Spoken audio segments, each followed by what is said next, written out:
Hello everyone, welcome to mind of Nick talks, जहाँ पे मैं आपको क्रीपी, हॉरर, हिस्टोरिकल इंसिडेंट्स सुनाता हूँ।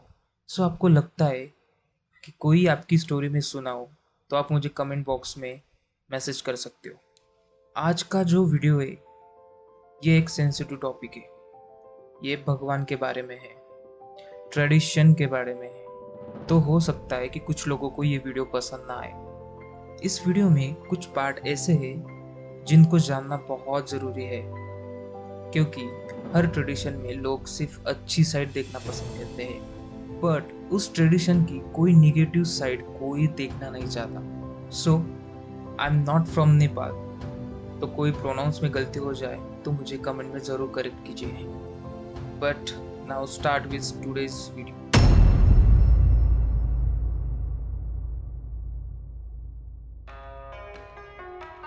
नेपाल इंडिया एंड चाइना के बीच की कंट्री, जो वैसे तो बहुत छोटी है with a population of 30.72 million, लेकिन ये कंट्री बहुत सारी अजूबों से भरी है।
दुनिया का सबसे ऊंचा माउंट एवरेस्ट नेपाल में है। गौतम बुद्धा का जन्म भी नेपाल में ही हुआ था। काठमांडू और एक जमाने में दुनिया का वीड कैपिटल भी हुआ करता था, जहां दुनिया के हर कोनों से लोग आया करते थे हरी घास लेने के लिए। बट अभी वीड इलीगल है नेपाल में। और काठमांडू सिर्फ हरी पत्तियों के लिए नहीं, बल्कि अपनी मंदिरों के लिए भी माना जाता है, क्योंकि यहाँ 3000 से भी ज्यादा मंदिर है, जिनमें से सबसे पॉपुलर है पशुपतिनाथ का। काठमांडू शहर के हर एक कोने में आपको मंदिर दिखेंगे। इसी वजह से एक कहावत है कि यहाँ तुम्हें घरों से ज्यादा मंदिर दिखेंगे। नेपाल में 125 इथिक ग्रुप्स है और 123 भाषाएं बोली जाती है, जिनमें से नेपाली बोलने वाले की पॉपुलेशन सबसे ज्यादा है। नेपाल एक मल्टीकल्चरल कंट्री है, जहां अलग अलग प्रकार का डांस और म्यूजिक होता है। थारू स्टिक डांस और पिकॉक डांस के बारे में आपने सुना ही होगा। यह फेस्टिवल भी धूमधाम से मनाया जाते हैं, जैसे कि दशेन और तिहार। नेपाल एक मल्टी रिलीजियस कंट्री है। यहाँ की population Hindu, Buddhist, Islamic, Christians और जैन रिलीजन फॉलो करते हैं। दाल भात नेपाल का स्टेपल फूड है और यहाँ के लोग मोस्टली खेती करते हैं और अपना गुजारा करते हैं। आपको अभी तक वीडियो में जितना भी बताया था नेपाल के बारे में, ये सुन के बहुत लोगों ने नोटिस किया होगा कि नेपाल और इंडिया के बीच में बहुत सिमिलरिटीज है। दोनों ही कंट्रीज मल्टीकल्चर और मल्टीलिंगुअल है। हमारे बिलीव्स और त्योहार भी बहुत मिलते जुलते हैं। यहाँ की दोनों कंट्रीज के लोग भगवान में बहुत विश्वास करते हैं। बट एक ऐसी चीज नेपाल को इंडिया से अलग बनाता है, या ये कह लो कि नेपाल का एक ऐसा यूनिक ट्रेडिशन है जो शायद ही किसी और देशों में फॉलो किया जाता होगा, and that is the living goodness the कुमारी।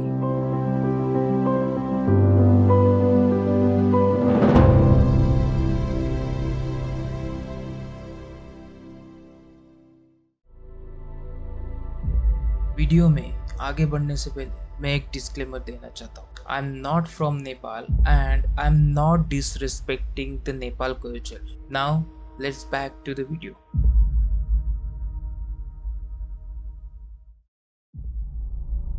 भगवान की पूजा तो हम सब करते हैं।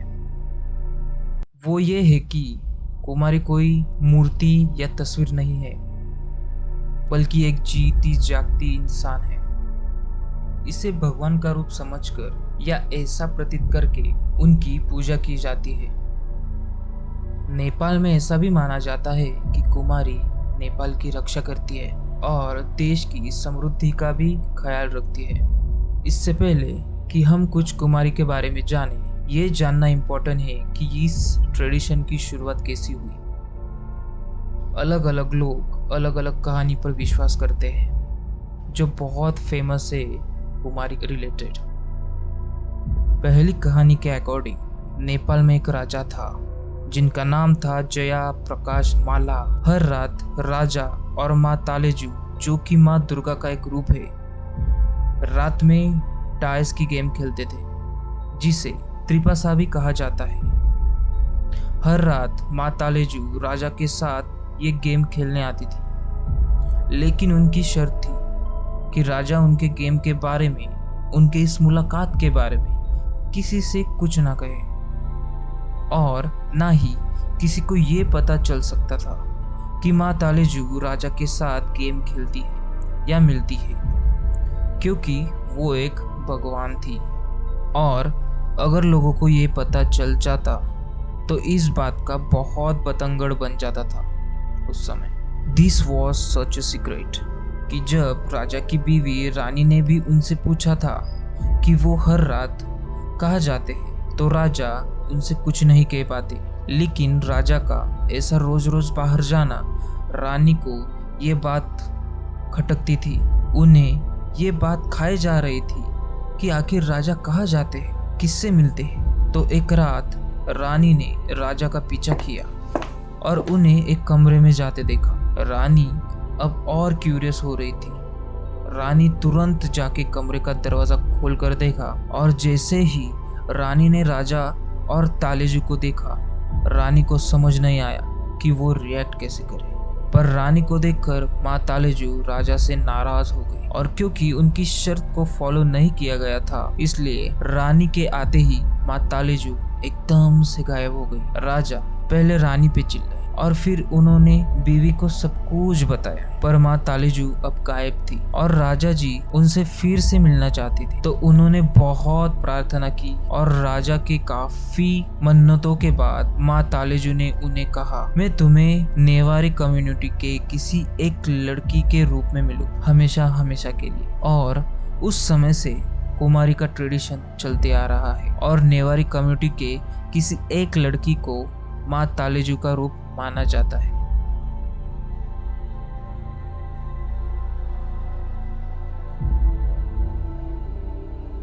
दूसरी कहानी के अकॉर्डिंग माँ तालेजू नेपाल के राजा त्रैलोक्यमाला से हर रात इंसानी रूप में मिलने आती थी। रोज रात राजा और माँ तालेजू त्रिपासा खेलते थे। एक रात हर रोज की तरह राजा और तालेजू त्रिपासा खेल रहे थे, लेकिन अचानक राजा ने माँ तालेजू की तरफ गलत कदम उठाया, उन्हें छूने की कोशिश की, जिनकी वजह से माँ तालेजू गुस्सा हो गई क्योंकि उनका अपमान करा गया था। और इसके बाद से माँ तालेजू ने महल में आना बंद कर दिया था। इसके बाद राजा को अपनी गलती का एहसास हुआ, जिसके वजह से राजा ने खूब माफी मांगी और तालेजू ने उनकी माफी स्वीकार करके उनसे कहा कि वो नेवारी कम्युनिटी की एक लड़की के रूप में अवतार लेगी और तब राजा उस लड़की की पूजा कर सकते हैं। तीसरी स्टोरी के अकॉर्डिंग राजा जय प्रकाश माला ने एक लड़की को राज्य से बाहर कर दिया था, क्योंकि उस लड़की को माँ दुर्गा ने पजेस कर लिया था, जिनके वजह से उन्हें समझ नहीं आ रहा था कि वो क्या करे। राजा डर गए। जब रानी को राजा की ये बात पता चली तब वो बहुत गुस्सा हुई। उन्होंने तुरंत राजा से उस लड़की को वापस लाने की मांग की और उसे माँ दुर्गा का रूप समझ के पूजने को कहा। तभी से एक कुमारी चुनी जाती है और उसे सब लोग पूजते हैं। तो मैं आपको एक चीज क्लियर कर देता हूँ कि कुमारी कैसे चुनी जाती है। एक बच्ची पैदा होती है एक स्पेसिफिक परिवार में, एक स्पेसिफिक नाम में, जहाँ से उनका फ्यूचर सेट होता है। उन्हें कुछ चीजें करनी पड़ती है, but this thing is clear कि उन्हें बहुत ही छोटी उम्र में इस चीज में आना होता है। उन्हें अपना घर छोड़ना पड़ता है, उन्हें बहुत सारे सैक्रिफाइस करने पड़ते हैं इस रिलीजन के लिए, इस ट्रेडिशन के लिए। और ये जो स्पेसिफिक चीजें हैं, ये सब कुछ ये बच्चों के साथ हो रहा होता है when she is just 3 to 5 years old।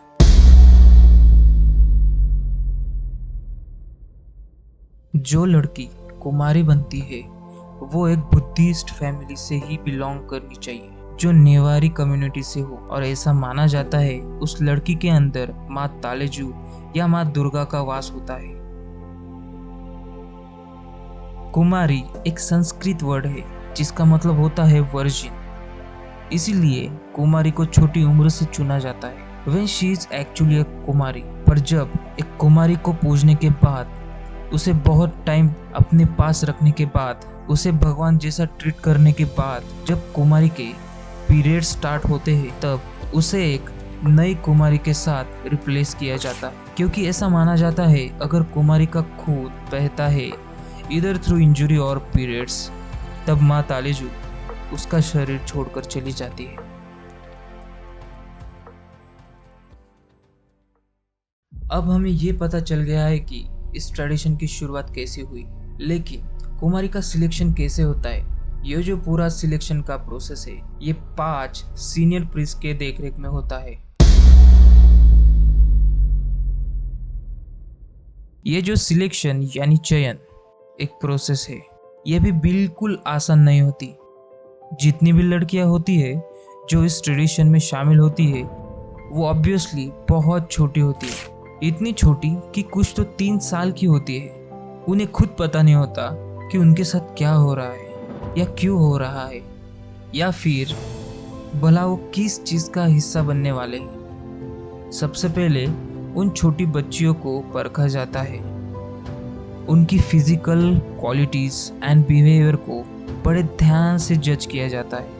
जो भी एज अ कुमारी सिलेक्ट होती है वो बहुत ही जेंटल और काम होनी चाहिए और फियरलेस भी। उसके पूरे बॉडी पर कोई भी निशान नहीं होना चाहिए और उसे कोई भी डिसीज नहीं होना चाहिए। वो या तो गोरी या थोड़ी डस्टी होनी चाहिए। उसके बाल और आंखें पूरे ब्लैक होने चाहिए। उसके हाथ और पैर नाजुक होने चाहिए, और तो और उसके सेट ऑफ 20 टीथ होने चाहिए, मीनिंग उसके दूध के दांत अभी भी होने चाहिए when she is getting selected. और ये सब कुछ चेक किया जाता है एक कुमारी को चुनने के लिए। ये सब चेक करने के बाद ये देखा जाता है कि उन लड़कियों में तालेजू के 32 गुण में से कितने गुण हैं।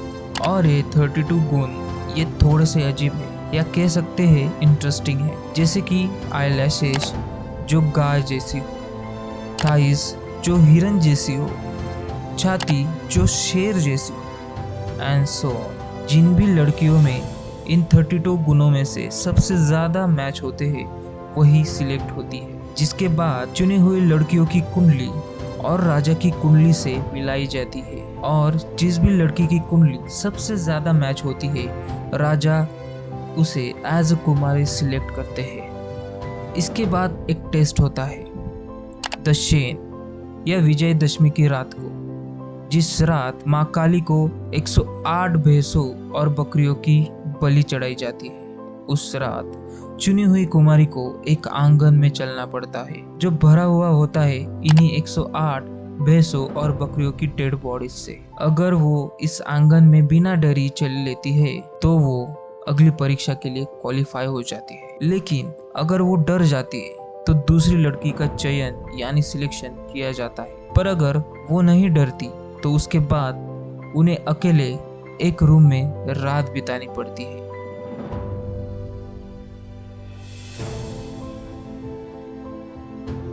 इसके बाद आखिरी परीक्षा होती है। चुनी हुई लड़कियों को एक्स कुमारी के जेवर और दूसरी चीजों की पहचान करनी पड़ती है।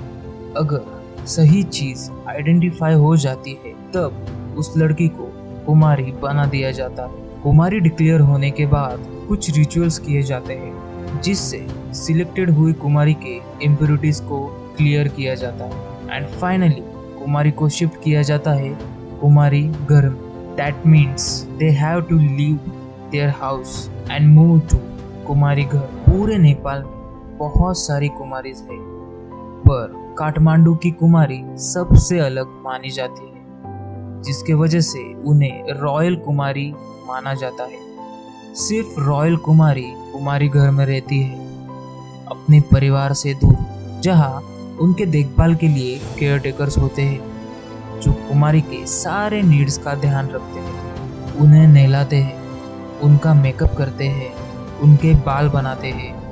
बाकी जो दूसरे शहरों की कुमारीज रहती है वो अपने परिवारों के साथ ही रहती है अपने ही घर में, लेकिन परिवार के साथ रह के भी कुमारी घर की बेटी की तरह नहीं बल्कि भगवान की तरह ट्रीट की जाती है। कुमारी के माँ पिता उन्हें नाम से नहीं बुलाते, अपनी खुद की बेटी को उन्हें तालेजू कह के बुलाना पड़ता है।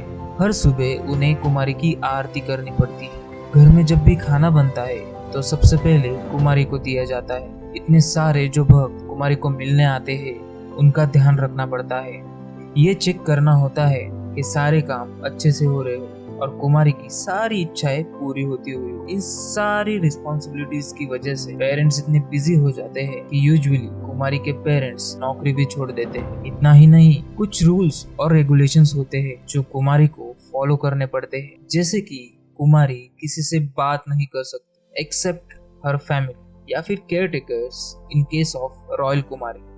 जितने डिवोटीज आते हैं उनसे भी मिलने वो भी कुमारी से बात नहीं कर सकते।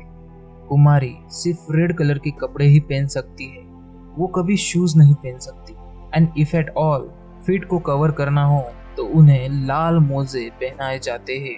वो खुद से कहीं चल के भी नहीं जा सकती, उन्हें हर जगह उठा के ले जाया जाता है।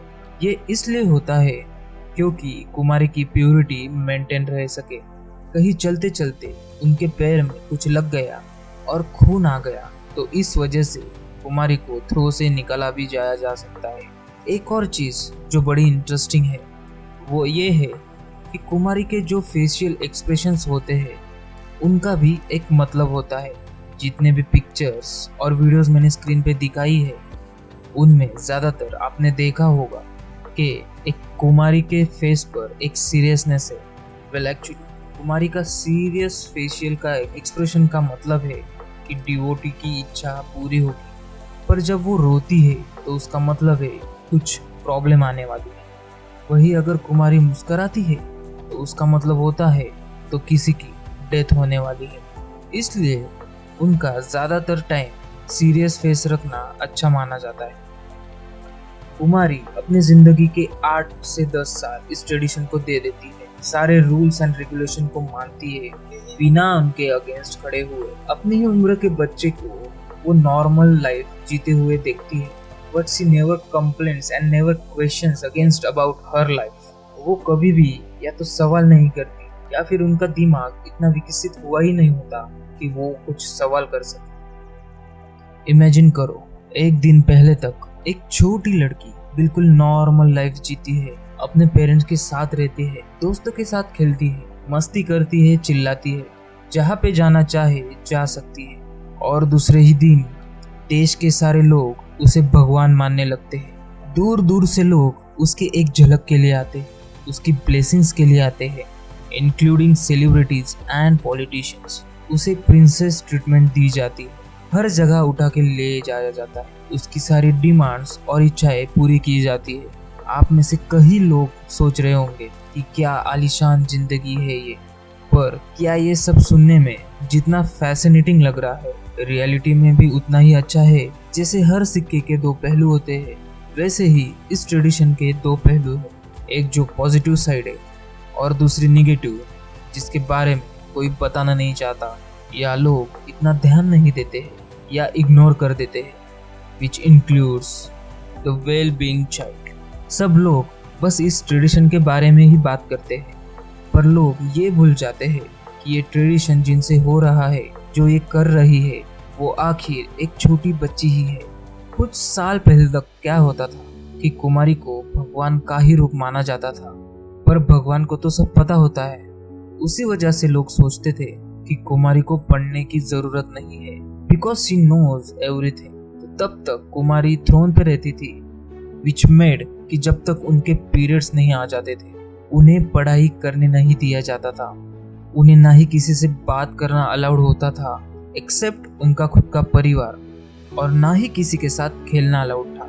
तो जिस उम्र में बच्चे का दिमाग डेवलप होता है, बच्चे स्कूल जाते हैं, सोशलाइज करते हैं और दोस्त बनाते हैं, उस उम्र में इन बच्चों को आइसोलेटेड रखा जाता था ताकि कल्चर और ट्रेडिशन इस एक हिस्से को आगे बढ़ाता रहे। और जैसा कि मैंने कहा, जब कुमारी को पीरियड्स होते हैं तो उन्हें डिथ्रोन किया जाता है, जिसके बाद वापस एक नॉर्मल लाइफ जीनी पड़ती है, जो कि आसान बिल्कुल भी नहीं होता, क्योंकि इतने सालों तक उन्हें ये सब कभी करना ही नहीं पड़ा था जो आपके और मेरे जैसे लोगों के लिए नॉर्मल, जैसे अपने आप चलना या लोगों से बातें करना। आई नो कि ये चीज़ सुनने में बहुत ही अलग लग रही होगी। चलना और बात करना ये कैसे एक छोटी चीज़ हो सकती है, but this is a very big thing for a little girl. The fear of unknown, ये चीज़ तो तुम्हें पता ही होगी, और तुम लोग भी इन चीज़ों से दूर भागते होंगे जो तुमने पहले कभी की नहीं होंगी। एक 14-15 साल के लड़की के लिए ये सब कुछ कैसा होगा।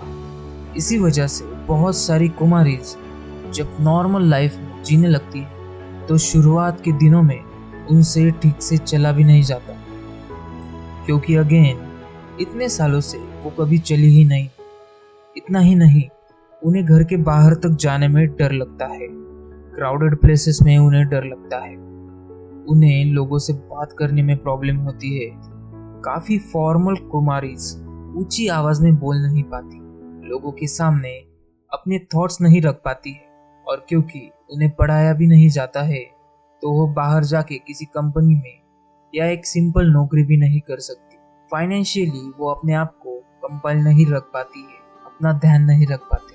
और ये बात सच है, गवर्नमेंट की तरफ से उन्हें पेंशन मिलती है, पर जिंदगी भर के लिए इतने कम पैसों से गुजारा करना बहुत मुश्किल हो जाता है, और एक आदमी अपने घर से बाहर तो जाएगा ही। इस चीज का सॉल्यूशन गवर्नमेंट के पास नहीं है।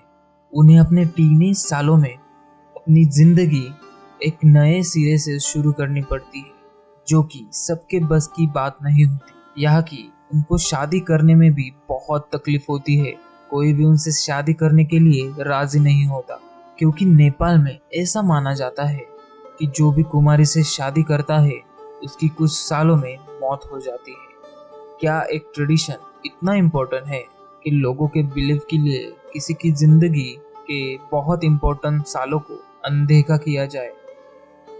और मैं ऐसा कुछ नहीं कह रहा हूँ कि ट्रेडिशन फॉलो नहीं करना चाहिए। हर कंट्री के अलग अलग ट्रेडिशन होते हैं, अपने अपने बिलीव्स है, and believe is really important for human being.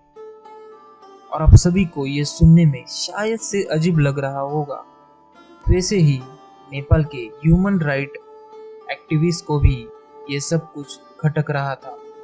जब लोग इसके खिलाफ आवाज उठाने लगे तो नेपाल की सरकार ने कुमारी ट्रेडिशन के रिलेटेड कुछ रीति रिवाजों को कैंसिल या मॉडर्नाइज कर दिया, जैसे कि अब कुमारीज को पढ़ने दिया जाता है, स्कूल जाने दिया जाता है, दोस्तों के साथ खेलने दिया जाता है, बातचीत करने के लिए ज़्यादा तो नहीं पर थोड़े लोगों से बातचीत करने दिया जाता है।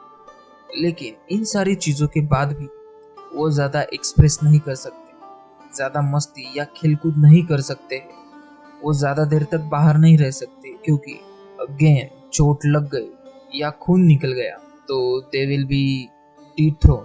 एंड वन मोर थिंग, ये सारे चेंजेस तो है लेकिन दूसरे शहरों की कुमारीज के लिए, बट रॉयल कुमारी के लिए जो कि काठमांडू में रहती है, उन्हें कुमारी के घर में ही रहना पड़ता है। उन्हें पढ़ाने के लिए प्राइवेट टीचर्स आते हैं, वो अपने परिवार के साथ नहीं रह सकती, और साल में सिर्फ 12 से 13 बार ही कुमारी को घर से बाहर जाने का मौका मिलता है, विच इज मोस्टली त्योहारों के दिन या फिर किसी और नेपाली ट्रेडिशन के दिन। ताकि लोग उनके दर्शन कर सके।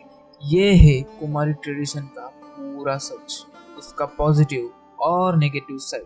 टू बी ऑनेस्ट, मुझे नहीं पता। ये नेपाल कल्चर का एक इम्पोर्टेंट और कई सालों से मनाया हुआ हिस्सा है, लोगों के बिलीव्स का पार्ट है। एंड जैसे कि मैंने पहले भी कहा, I am not against beliefs, लेकिन दूसरी ओर एक बच्ची है जिसके अपने लाइफ के इम्पोर्टेंट फेज को, अपने बचपन को एक तरह से सेक्रीफाइस कर दिया था।